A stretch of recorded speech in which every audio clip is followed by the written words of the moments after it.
Let me just take you back into the news. There are one or two other things which I should tell you about, and this is top of the list this morning, a public inquiry launching today into, and do you remember this? I mean, it seems like, well, it was something that I grew up hearing about in the news, the contaminated blood scandal that was described as the worst treatment scandal in NHS history. There's an inquiry which starts today, and many victims from Oxfordshire are heading to Westminster looking for answers. In the 70s and the 80s, patients, including people being treated at the Oxford Haemophilia Centre at the Churchill, were infected with hepatitis C and HIV. Campaigners have long argued there was a high-level cover-up here, with information being withheld. Janette Johnson's 15-year-old son, Graham, died in 1986 after contracting HIV from a treatment in Oxford. And I believe that Janet is on the coach now, heading to London. Let's hope the phone doesn't die, but we've got you on the line. Janet, good morning. Good morning, David. Thank you for coming on. This is an emotional journey you're taking this morning, isn't it? What are you hoping for eventually at the other end of this journey that begins for you today? Well, what we want is that those that are held responsible to put their hands up and apologise. And why has it taken over 30 years to have a public inquiry?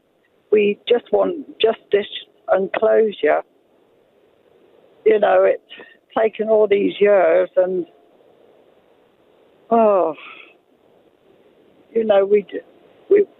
it's just worrying all the time, and all these things are coming out now, and I can't believe the members of the government that knew all about it, and it's all been kept hush-hush. Janet, your son Graham, he died in 1986, which feels like an awfully long time ago now. I imagine that it isn't for you, and he must be in the front of your mind as you make this journey this morning. Definitely, that's all I've been thinking about. And I just, it was 32 years ago, and,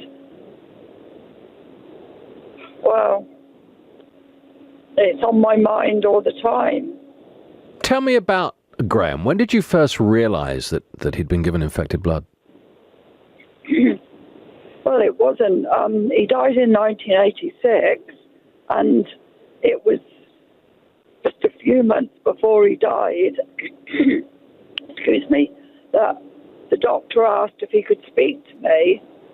And he said about the blood, we're sorry, but we found out that maybe Graham could have HIV or Hep C because of some blood that he's been given, and they had to test his blood. And then I was told, I had to go into the office, and I was told that he had HIV. And it was like my life was taken away from me.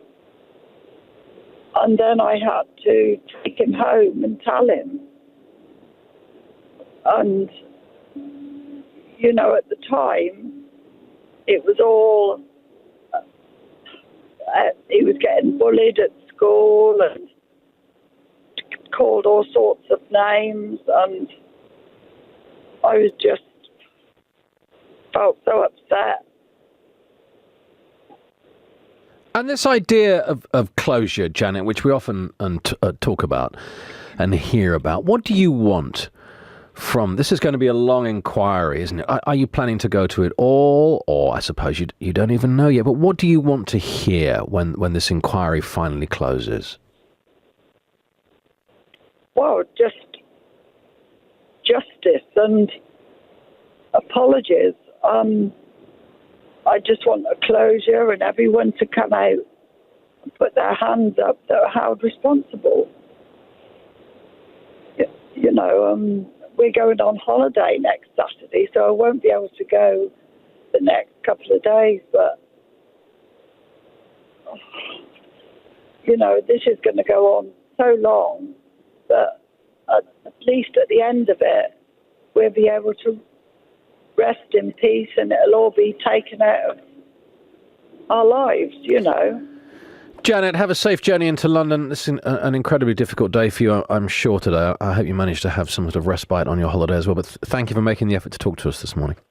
Well, thank you, David. Thank you, Janet. We'll stay in touch during the inquiry. Thank you. Safe onward journey. We'll stay in touch in the coming days and weeks, and no doubt many months of this long inquiry.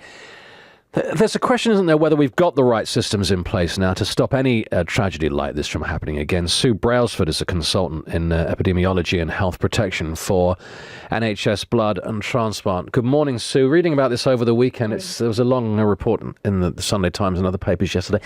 It's the scale of what happened that's so extraordinary. Could something like this happen again?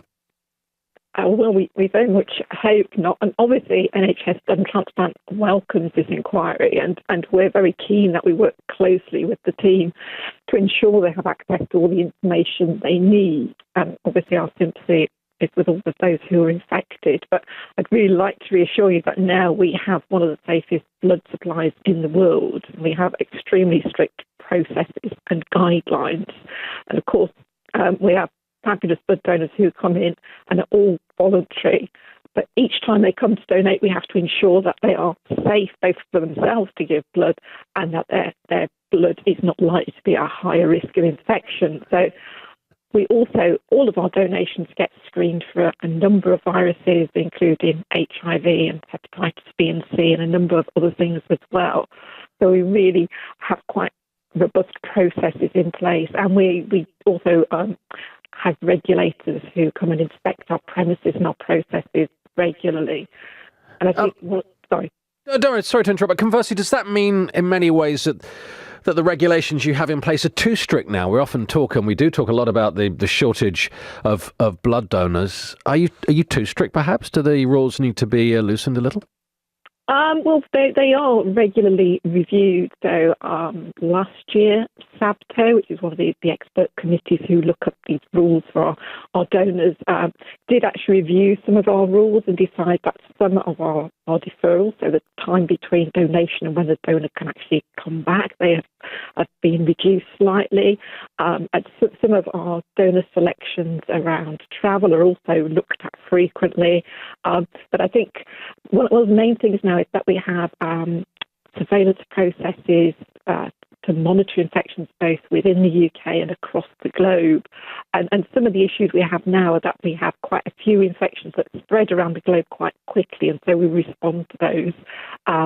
So when people are travelling, probably more now than they used to, we have to take that into account. So those donors might not be able to donate for a few months, just really to make sure that there's no risk that they could be passing on any of those infections. Sue Brailsford, thank you very much. You're your consultant in epidemiology and health protection for NHS Blood and Transplant. There's more on this public inquiry which starts today online, of course, bbc.co.uk/news.